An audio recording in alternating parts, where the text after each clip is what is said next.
This is WHRO News. I'm Gina Gamboni. Today, we are continuing our series at a crossroads. If you live in rural Virginia, there's a good chance that when you flush the toilet, your waste goes into a septic tank. There are more than 1 million of these in the state.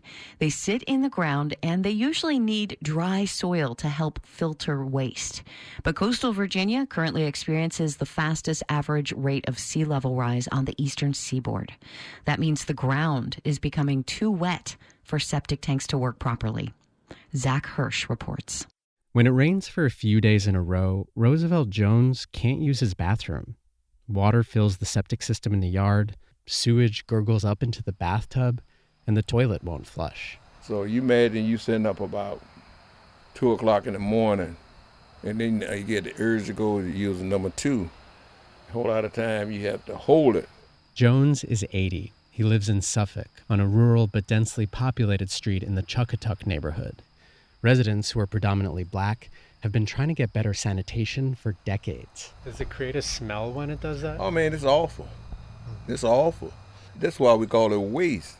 Those fumes can cause breathing problems. Failing septic systems can also leak raw sewage into nearby creeks and rivers. Suffolk has done drainage work to help ease the flooding, but developers have built new housing that pushes stormwater into people's yards.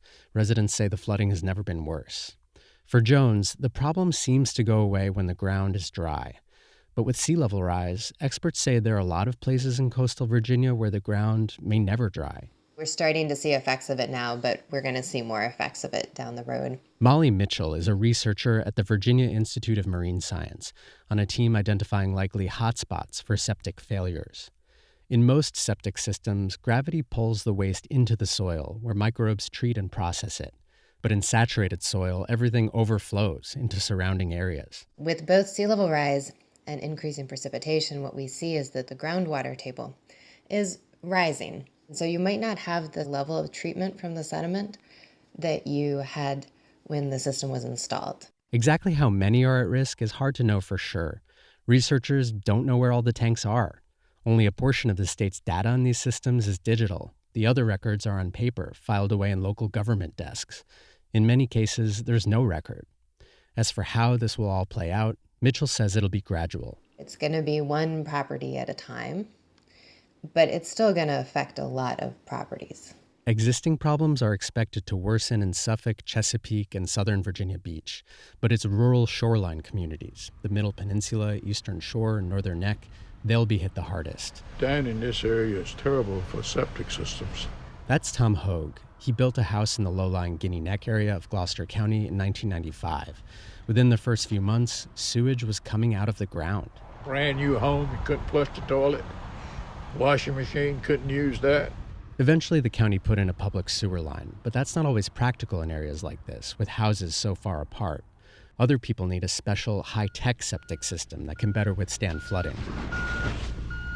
That's exactly what Robert Hutchins is installing for a resident on a waterfront property in Gloucester County. We're upgrading an existing system that has failed here. It was constructed in the 1960s. The new system treats waste with coconut husks and can cost as much as $50,000.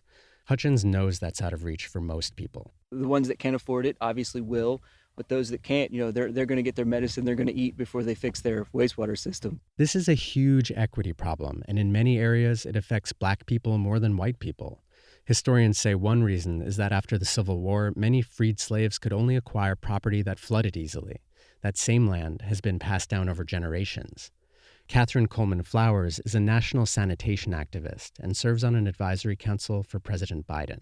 The people that are seeing the problems first and foremost were those that are victims of structural racism or were mandated by racial covenants in terms of where they could settle. Today, marginalized groups are vulnerable to legal consequences. Unaddressed septic issues can mean fines, even criminal prosecution or eviction, so many people don't come forward for help. But officials say it's rare in Virginia to actually bring people to court over this.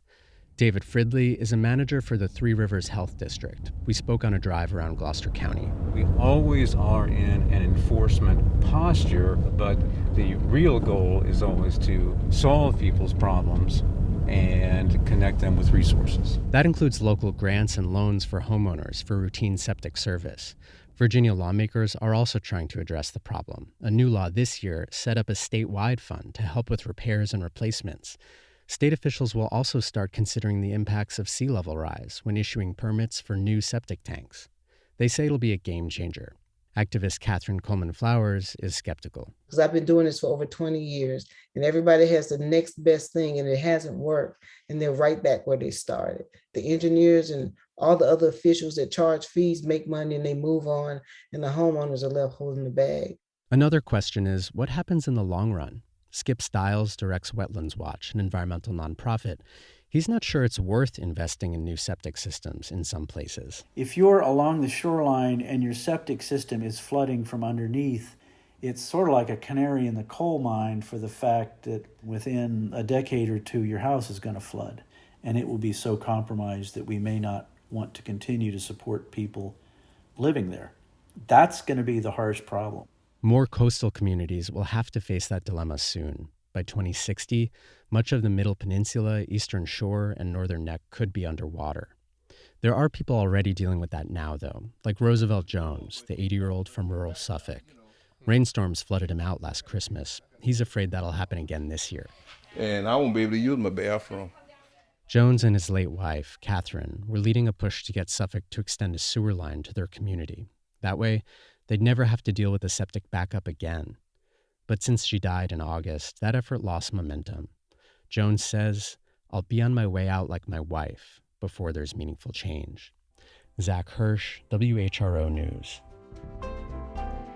A spokesperson for the city of Suffolk said a recent petition for a new sewer line in Roosevelt Jones's community did not receive enough support. This story was part of the Pulitzer Center's Connected Coastlines reporting initiative.